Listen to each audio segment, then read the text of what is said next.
What's up, everybody? Welcome back to yet another episode of Pengine Chats. I think this is number 6? Question mark? The real number will be in the title, though.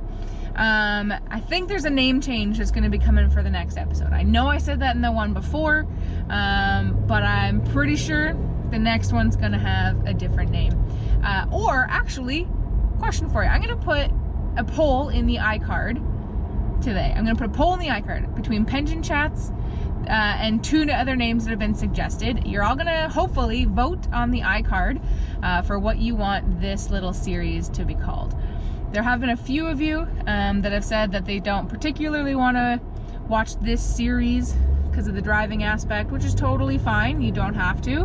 But a fair amount of you have said that as long as I feel it's safe, then you'll totally be down to watch, and I feel like it's fine. I don't really see any problem with it as far as I go, so I'm gonna keep doing it. So long story short, for today, I get a lot of questions about what is your price limit, like what do you think is the point of no return with fountain pens? Like, is it $20 and after $20 you don't see a benefit? Is it $100 after $100 you don't see a benefit? Or is it $1,000? Like what's the point that you put money into that you're not really getting anything back? It's a principle called law of diminishing returns, where you only put in so much effort, and then eventually the more effort you put in beyond that, you won't really see much come back, or anything more come back than what you were putting in before. So with fountain pens, I think once you get into the gold nib section, and once you get into sort of like the piston fills with a gold nib, where the body is made out of slightly fancier material rather than just like injection molding, then there really isn't much beyond that isn't purely aesthetic purposes. So a great example of this is my newfound favorite steel nib pen, which is from Diplomat. It's the Soft Touch Magnum. I'm pretty sure if it's different, I'll put a comment down below. But it's a Soft Touch Magnum. That is I think a $20-something pen. I had it in my cheaper pen videos that I posted, like top 5 price points. That pen writes better than some of my gold nib pens.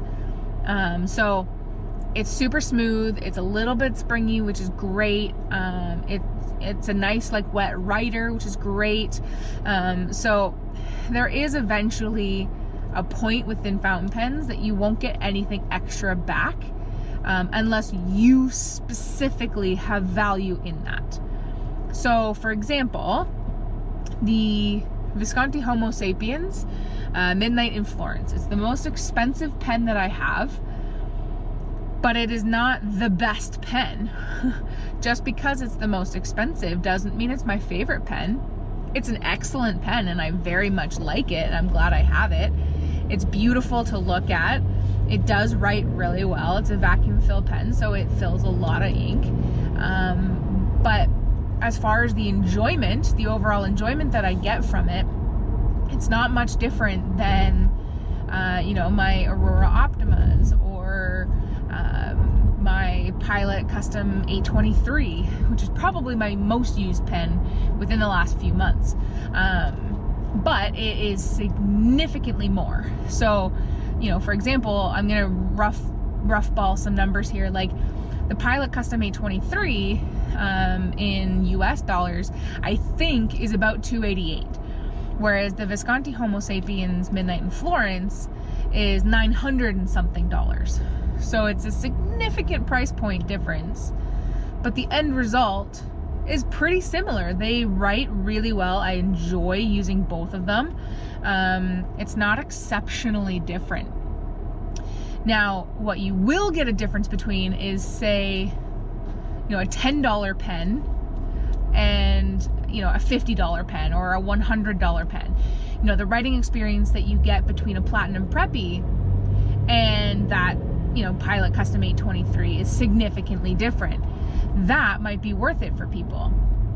So I would say, and I'm generalizing because there are always exceptions that will prove the rule, but I would say anything above the $200 mark, roughly,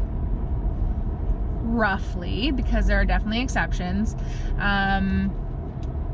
you're gonna start seeing a decline in those returns. Doesn't necessarily mean it's the case every time. You could get a $400 pen that writes much better than a $200. But for the most part, I feel that that's where that law of diminishing returns starts to creep in. Because once you're in the $200 range, unless you're getting a steel nib pen or that has like crazy material, very intricate, wow, can you tell I just worked a 10-hour day? Intricate design, you know, you're gonna be into a gold nib pen at that point. So that's my general thoughts. I know you all are excellent people, so you're gonna put the exceptions in the comment section below to mark me wrong, which is totally cool, because everybody learns by reading some comments in the comment section down below.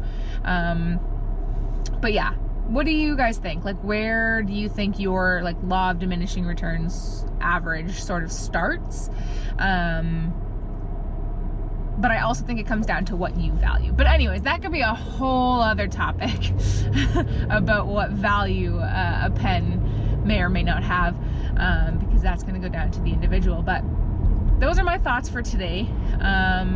It's an interesting concept because I think everyone's going to have a very, very different opinion as far as what you can get out of a fountain pen. So leave a comment down below. What do you think is your benchmark for when that value or that you know, specific like difference starts? If you like this video, if you like listening to me ramble on the way to and from work, hit that like button, hit the subscribe button. These plus the regular videos come out every week. The regular videos should be out twice a week, every Monday and Friday. And guys, as always, I love ya. I'll see you next time. Bye.